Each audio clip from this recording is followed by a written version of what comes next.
All right, so moving on to the last talk before lunch, no pressure, but this is Haojie. So Haojie is a fourth-year PhD student at the University of Michigan. His research focus is on architecture and system co-designs for emerging applications, such as graph mining and recommendation systems. And he's previously interned at Micron, and he will be interning at NVIDIA this summer. Haojie, you can go ahead and get started.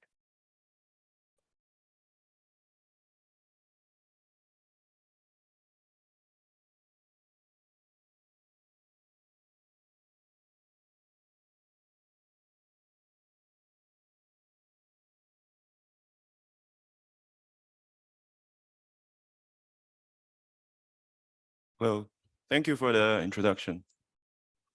So this is a joint work from University of Michigan and Technion.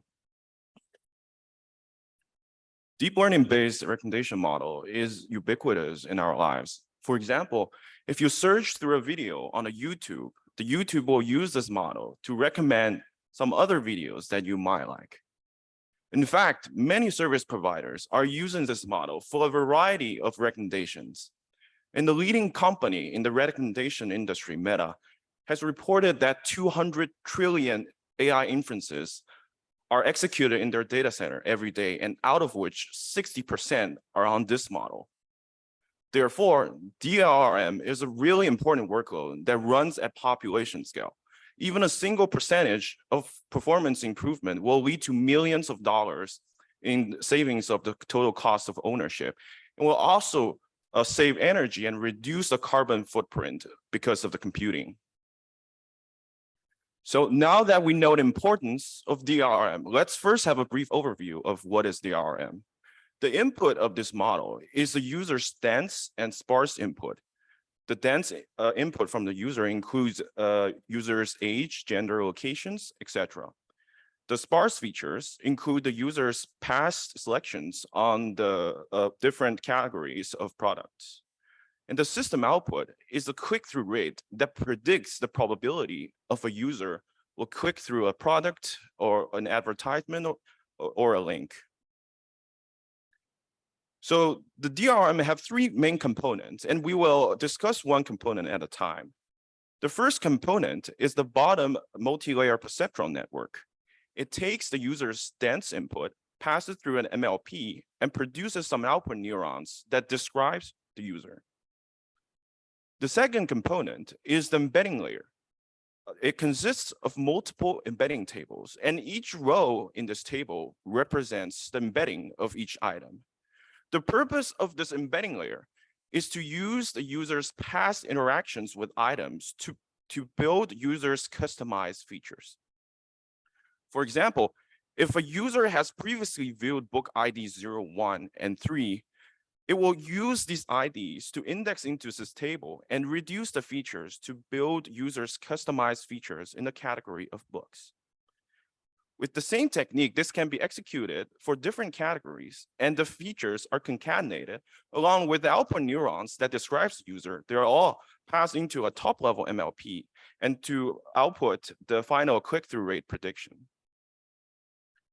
So in this paper, we focus on the embedding layer, which is shown to be the key bottleneck of the DRM execution.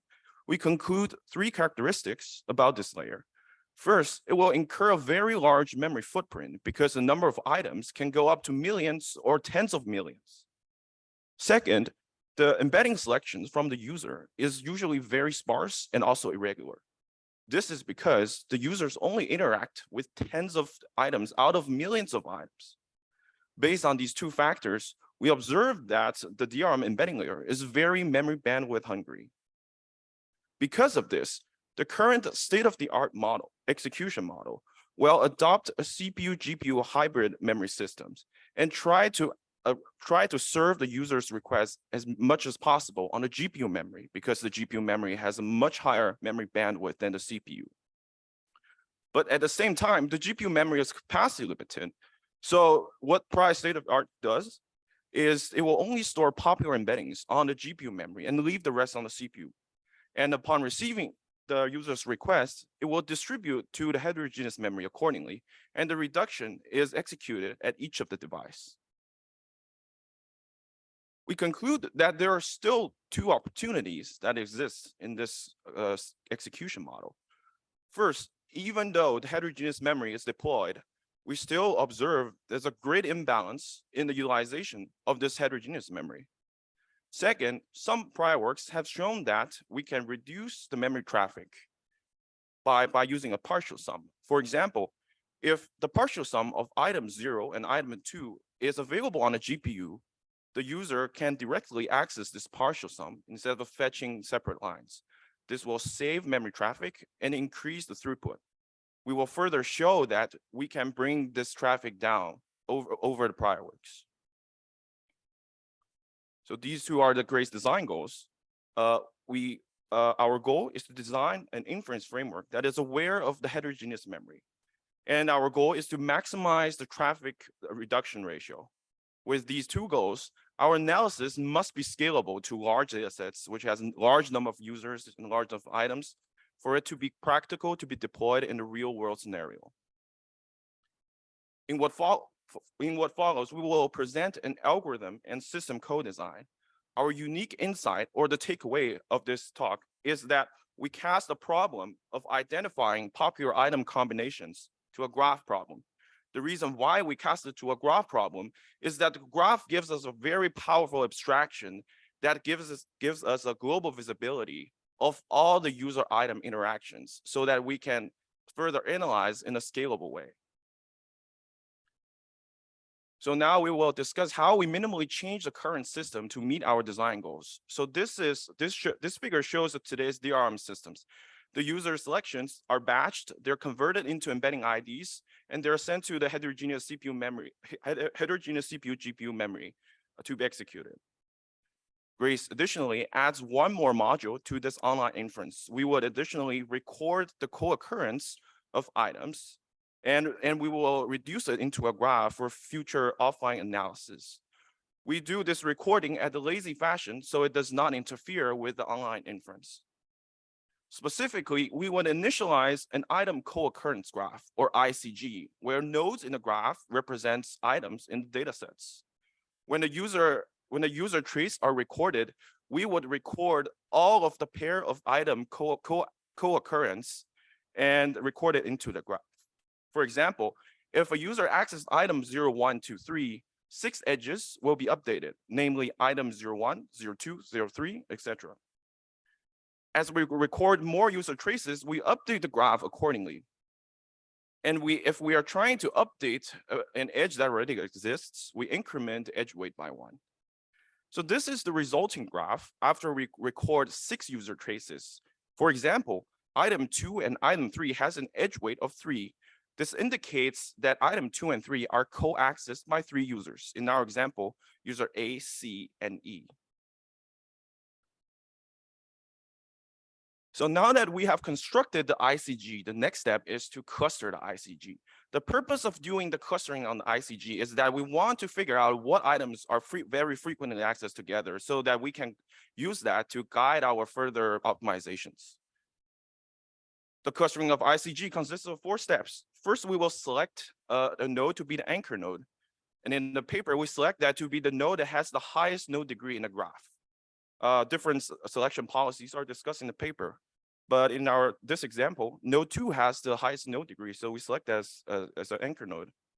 The next step is we fetch all the neighbors from the anchor node and estimate the benefit of admitting each of the neighbor to be admitted to the cluster. So the benefit is estimated to be the memory traffic savings divided by the occupied cache space. We analyze for each of the neighbor, and finally, we will insert the neighbor that has the highest estimated benefit. And item 3 is joined to item 2 to form a new cluster. So this procedure is repeated until the benefit falls below the tolerance of a previous benefit or the cache space has exceeds its bound. In our example, our final cluster is item 2, 0, and 3. This indicates that these 3 items are very frequently accessed together. So now that we have clustered ICG, we will pre-compute the partial sum based on this clustering and use that information to benefit our future online inferences. So in our previous example, two clusters are formed, item 023 and item 45. We will pre-compute the partial sum and lay them out in the bandwidth optimized memory. We will lay out them in the bitmap fashion, as we show on the slides. And upon receiving the user request, our address generation module will identify that item 0 and 2's partial sum is available on the GPU memory, and will return the address of this partial sum. With the same technique, it will return the address for the item embedding of 4 and also on the GPU and item embeddings of 6 on the CPU. And the reduction is executed at each of the device. We compare the grace versus different baselines in terms of end-to-end throughput. Compare with a hypothetical model where the GPU has infinite of memory and we store every embeddings on the GPU. We have 1.57 times higher end-to-end throughput than this model. Compare with different prior state-of-the-art works, we achieve at least 1.35 times better throughput. Our improvement is attributed to that we have a very high memory traffic reduction ratio, and we have a more balanced heterogeneous memory utilization. There are more results in the paper that refer the interested audience to read our paper. To conclude, we focus on a really important problem, the DRM, and we specifically optimize the embedding layer, which is shown to be the key bottleneck because of the memory bandwidth. We use a novel graph-based approach, and that leads to our design that maximizes the memory traffic reduction and also leads to a more balanced heterogeneous memory utilization. This gives us at least 1.35 times end-to-end throughput improvement over the prior state-of-the-art works. Thanks.